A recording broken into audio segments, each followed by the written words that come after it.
Please subscribe and press bell icon for latest notification. Hello दोस्तों, step forward के YouTube channel में आप सभी का स्वागत है। जैसे कि आपको पता है कि जनरल साइंस की क्लासेस हम चला रहे हैं आप सबके लिए, तो उसमें कुछ चैप्टर हमारे हो चुके हैं, मापन, और आपका जो आज का चैप्टर है तो वही हमारा गति चल रहा है। उसका क्या टॉपिक है आपने जैसे थंबनेल में देखा होगा, तो बहुत मज़ा आने वाला है आज के जिस टॉपिक में, जिसका नाम है आपका गति के समीकरण। और उसी के पहले आने वाला चैप्टर जो था उसमें हमने बहुत सी चीज़ें क्लियर की हैं, जो मापन कैसे होता है, कब इसकी आवश्यकता पड़ती है। तो इसी सीरीज में हमारा जो दूसरा चैप्टर आज का चल रहा है गति, इसमें हमको देखना है कि औसत चाल क्या होती है, गति के समीकरण क्या होते हैं, क्यों इनकी ज़रूरत पड़ती है। तो जैसे कि अगर आप हमारे यूट्यूब चैनल में पहली बार आए हैं तो जाकर पेज में इसको सब्सक्राइब कर लीजिए, क्योंकि यहाँ पे जो फिजिक्स चल रही है वो बहुत मज़ेदार चल रही है और आपको बहुत मज़ा आने वाला पढ़ने के लिए। तो चलिए हम आज का टॉपिक स्टार्ट करते हैं। तो जैसे आपको पता है कि आज औसत चाल तो हमारा जो टॉपिक है उसको स्टार्ट करने वाले हैं, तो हम हेडिंग डाल देते हैं औसत चाल।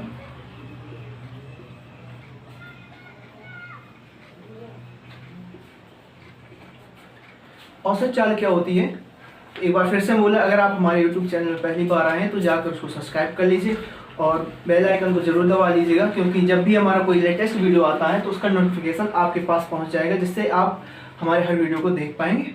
तो चलिए, औसत चाल क्या होती है, इसकी ज़रूरत क्यों पड़ती है, तो यह एक बात याद रखिएगा। औसत का मतलब होता है एवरेज, औसत का मतलब होता है एवरेज, और ये होती है स्पीड।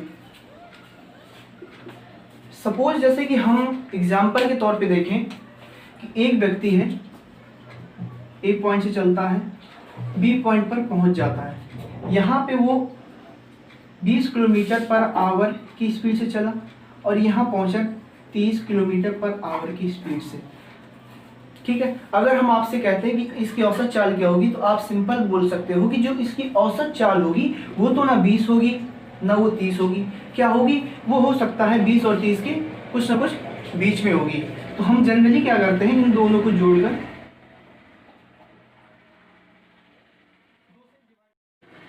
कर देते हैं, 2 से डिवाइड कर देते हैं, तो हमारी कितनी आ जाती है, हमारी आ जाती है 25 किलोमीटर पर आवर। ये हमारी क्या आ गई, एवरेज स्पीड, औसत चाल। ठीक है, लेकिन हमेशा ये चीज नहीं होती है, हमेशा ये फॉर्मूला नहीं होता है, क्योंकि ये हमारा क्या है, एक आपका प्रारंभिक वेग है ना, ये प्रारंभिक वेग है, और ये आपका क्या है, ये आपका अंतिम वेग है। तो क्या हम हमेशा यही फॉर्मूला लगाएंगे कि प्रारंभिक वेग प्लस अंतिम वेग बटे 2? तो याद रखिएगा, ये हमारा डिपेंड करता है कि आप दूरियां कैसे तय कर रहे हो, आप समान दूरी तय कर रहे हो हर बार या असमान दूरी तय कर रहे हो। तो याद रखिएगा, औसत चाल निकालने के 2 तरीके होते हैं। 2 तरीके कैसे, पहला टाइप होता है हमारा समान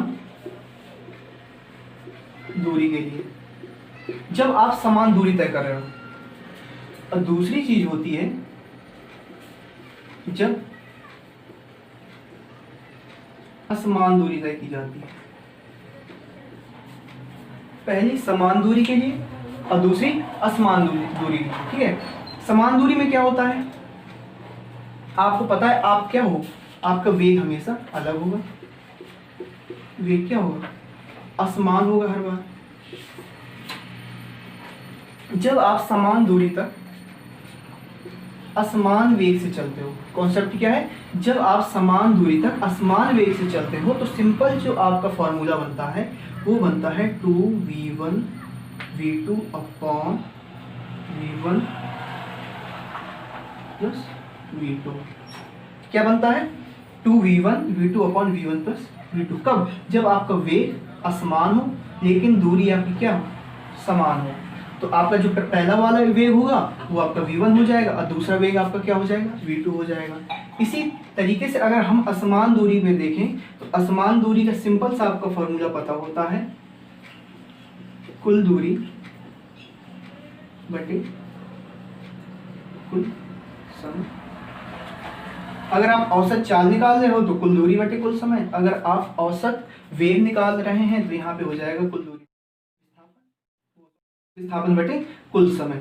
इतना सा थोड़ा सा चेंजिंग रहती है असमान दूरी में और समान दूरी में। इसमें फिर एक नेक्स्ट कॉन्सेप्ट क्या आता है समान दूरी में। पहली चीज आपकी हो गई जब आपका वेग असमान है, समान दूरी तय कर रहे हो। बट अगर यहाँ पे क्वेश्चन आ जाता है कि जब आपका समय भी अलग हो, समय क्या हो, समय भी आपका अलग हो, तब क्या बनेगा, जब आपका समय अलग होता है तब आपका सेम यही चीज है चेंज हो जाती है v1 प्लस v2/2, जो कि अभी हमने आपको बताया था। तो ये चीज हो गई औसत चाल निकालने के फॉर्मूले। तरीके कितने हैं, तरीके हैं आपके दो, ठीक है, तरीके हैं आपके दो। आपका एक समान दूरी, एक असमान दूरी। जब समान दूरी तय की जाती है, वेग आपका असमान होता है तो 2v1 v2/v1 प्लस v2। और दूसरा जब आपका समय अलग हो तो v1 प्लस v2/2। लेकिन जब आपकी दूरी ही असमान हो तब आप कुल दूरी बटे कुल समय लगा सकते हैं, ठीक है। ये था आपका असमान चाल।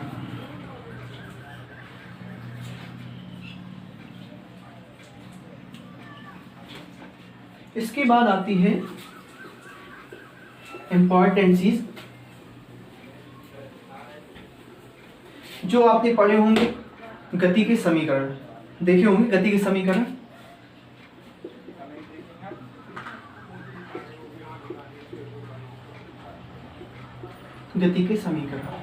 ये क्या होते हैं,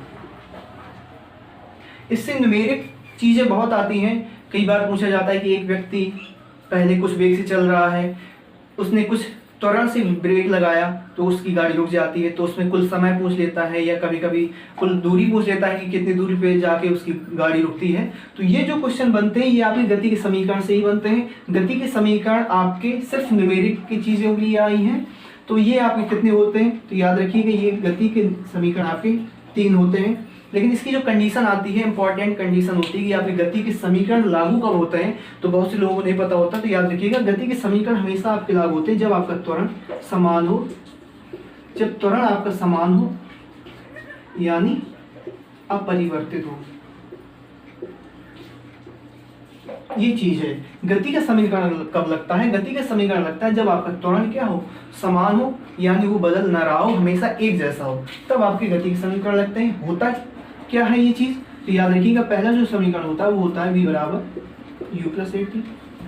दूसरा होता है s बराबर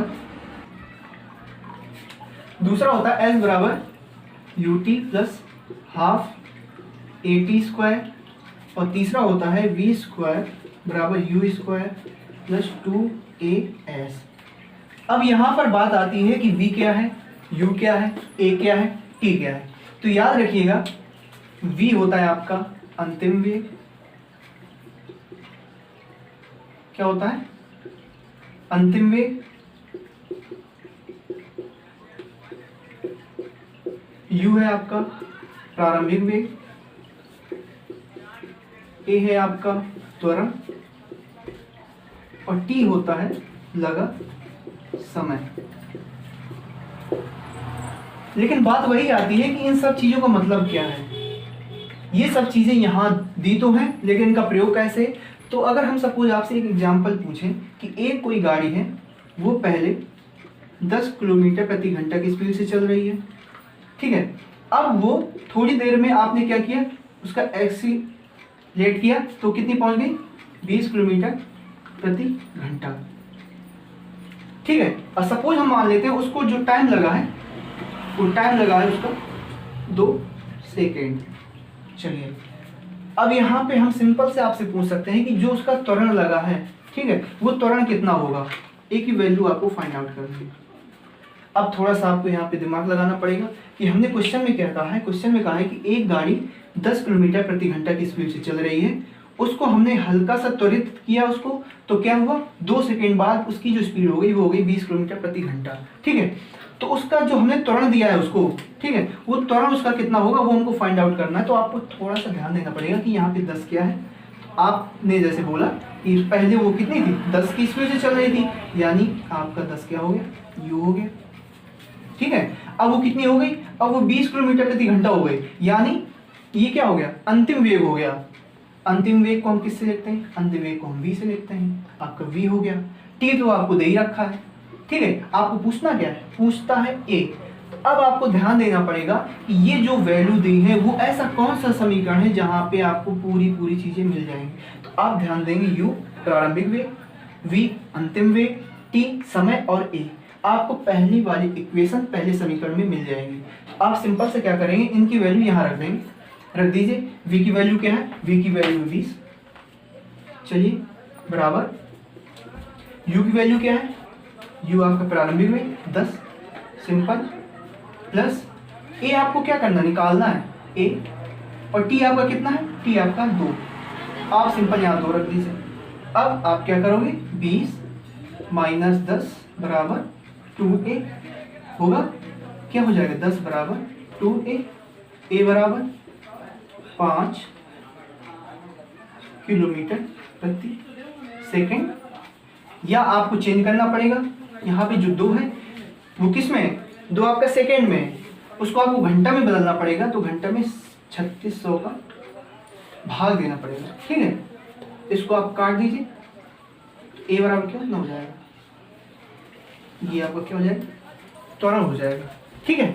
आप क्या करोगे, सेकेंड को पहले मिनट में बदलोगे तो 60 का भाग दोगे, अब मिनट में उसको घंटे में बदलना पड़ेगा तो आप फिर 60 का भाग दोगे, यानी 60 मल्टीप्लाई 60 यानी 3600। तो हमने क्या किया, हमने 2 सेकेंड में 3600 का भाग दे दिया, 2 घंटे में बदल गया। अब आपको 2 से काट दीजिए, कितना आ जाएगा, 800। अब मल्टीप्लाई कीजिए, 18 गुणे 10 की घात 3 हो गया। चीज समझ में आई आपको, सिंपल सा आपको हमने यूज बताया है कि इन समीकरणों को आप यूज क्या कर सकते हैं। हम ये नहीं कहेंगे कि आपको यही क्वेश्चन आएगा यही चीज, लेकिन याद रखिएगा ऐसी ही चीजें आपको दी जाएंगी एग्जाम में। बस आपको ध्यान देना पड़ेगा कि आपकी वैल्यू क्या क्या दी है और इनको कब कब लगाना है, ठीक है। तो आपका पहला समीकरण हो गया। अब ये दूसरा समीकरण कब काम आएगा, तो याद रखिएगा ये होता है आपका विस्थापन, क्या है, ऐसे आपका विस्थापन, एस क्या है आपका, ऐसे विस्थापन, यू हमने बता रखा है प्रारंभिक वेग है, टी लगने वाला समय है, हाफ है, ए है आपका क्या, त्वरण, और ये समय है। फिर से वही चीज, अगर आपसे क्वेश्चन पूछ लेता है सिंपल कि आपने एक 10 किलोमीटर प्रति घंटा की स्पीड से चल रही गाड़ी को त्वरित किया, ठीक है, वो हो गई 20 किलोमीटर प्रति घंटा, उसको जाने में जो टाइम लगता है वो टाइम लगता है उसको 2 सेकेंड। फिर से वही क्वेश्चन, लेकिन यहाँ पे आपको वैल्यू दे देता है वो कि आपको 0.5 किलोमीटर प्रति घंटा स्क्वायर के त्वरण से आपने इसको त्वरित किया है, और टी आपका क्या है, टी आपका 2 सेकेंड। सिंपल सा आपको निकालना है कि यहाँ से यहाँ तक स्पीड पहुँचने में उसको कितना विस्थापन तय करना पड़ा, यानी जब उसकी स्पीड 10 थी आपने उसको गियर लिया, उसकी स्पीड 20 हो गई, तब यहाँ से जो उसने दूरी तय की होगी 10 से 20 जाने में उसका जो कुल दूरी तय की होगी उसको निकालना है। तो आपको क्या लगाना पड़ेगा, आपको सेकेंड इक्वेशन से यानी s बराबर ut plus half at square लगाना पड़ेगा। ये चीज समझ में आई, ठीक है। उसके बाद आपको लास्ट चीज वही है, अगर आपका सपोज प्रारंभिक वेग दिया है, द्वितीय वेग दिया है, या आपको त्वरण दे दिया है, टाइम नहीं दिया, आपको विस्थापन निकालना, तो ये चीज आपकी आ जाएगी। लेकिन इसमें जो इंपॉर्टेंट फैक्ट था, जो याद करने वाली चीज थी, इंपॉर्टेंट थी, वो ये थी कि आपका गति का समीकरण लगता कब है। गति का समीकरण सिर्फ तब लगता है जब आपका त्वरण समान होता है, एक जैसा होता है, वो बदलता नहीं है। लेकिन कोई बहुत से फॉर्मूले आपने देखे होंगे कि यहाँ पे माइनस होता है, यहाँ माइनस होता है, यहाँ माइनस होता है। ये माइनस कब होता है इसको याद रखिएगा।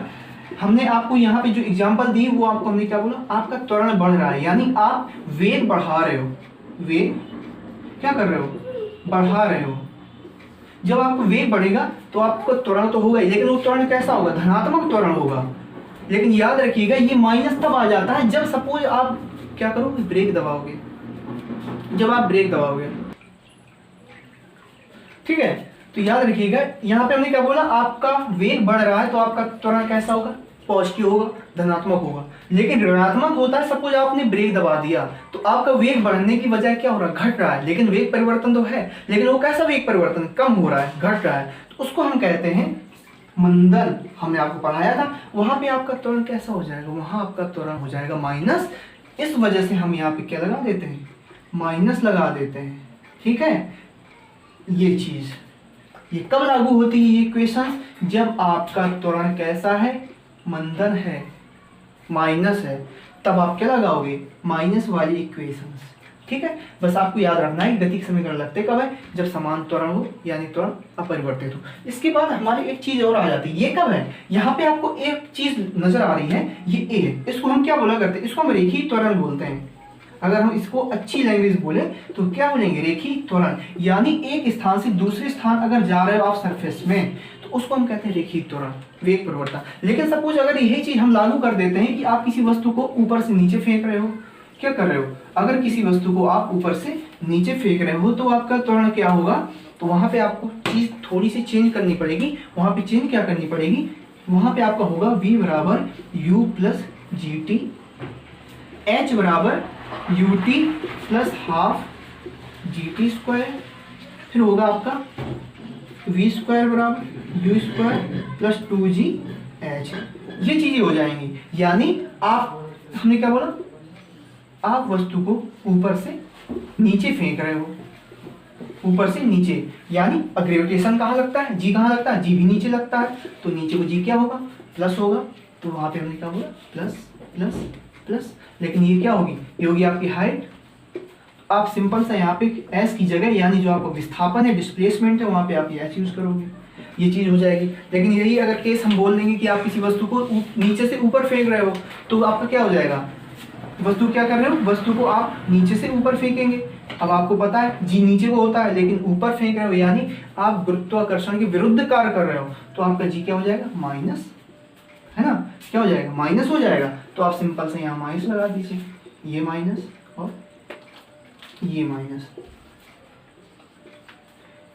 ये आपके 4 टाइप के इक्वेशन थी, एक्चुअली हैं 3 इक्वेशन, बट उसके जो प्रकार है कि उसको हम किस किस प्रकार से लिख सकते हैं वो आपके कितने, 4 हैं। जैसे पहला, आपके जब रेखीय त्वरण ए पॉजिटिव हो तब आप प्लस वाला फॉर्मूला यूज करोगे।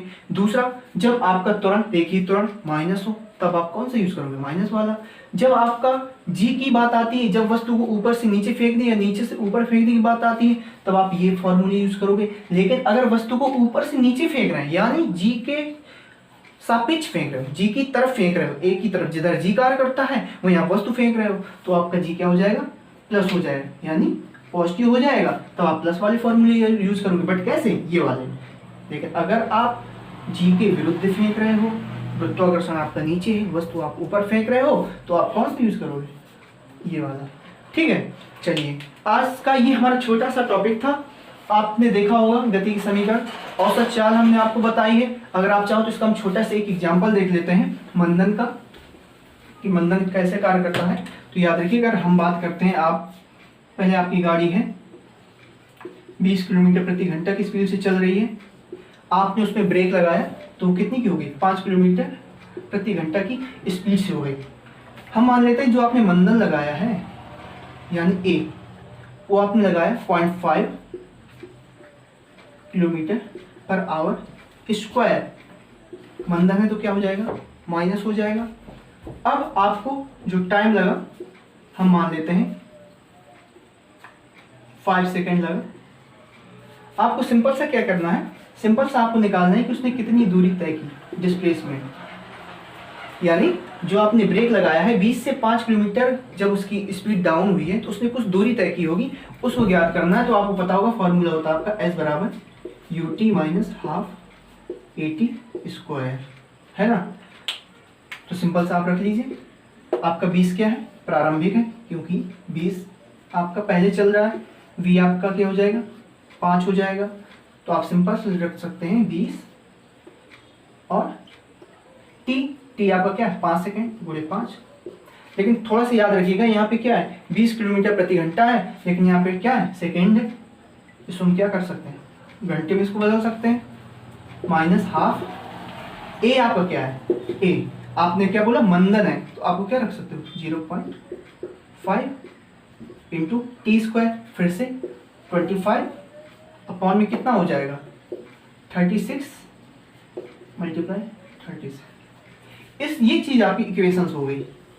अब आप इसको सॉल्व करके सिंपली आप क्या निकाल सकते हो, डिस्प्लेसमेंट। जो आपको फाइंड आउट करनी है कि आपका जो वेग घट रहा है, वो जो घटने में जो आपको दूरी तय करनी है वो कितनी तय करनी है, आप इससे निकाल सकते हो। आई होप आपको समझ में आया होगा। चलिए आज के लिए हम इतना ही रखते हैं। जो हमारा नेक्स्ट टॉपिक होने वाला है वो हमारे गति के नियम पे होने वाला है कि गति के नियम कब दिए गए, क्यों दिए गए। उससे हमारा बहुत से चैप्टर उससे कनेक्टेड हैं जो आगे के आने वाले हैं। जैसे आपका इनर्शिया हो गया जिसको हम जड़त्व कहते हैं, बल क्या है, बल की परिभाषा किससे आती है, तो हम उसको नेक्स्ट टॉपिक में देखेंगे, अगले आने वाली वीडियो में देखेंगे। अगर आपको वीडियो पसंद आई हो तो प्लीज़ इसको सब्सक्राइब करिएगा हमारे चैनल में आकर।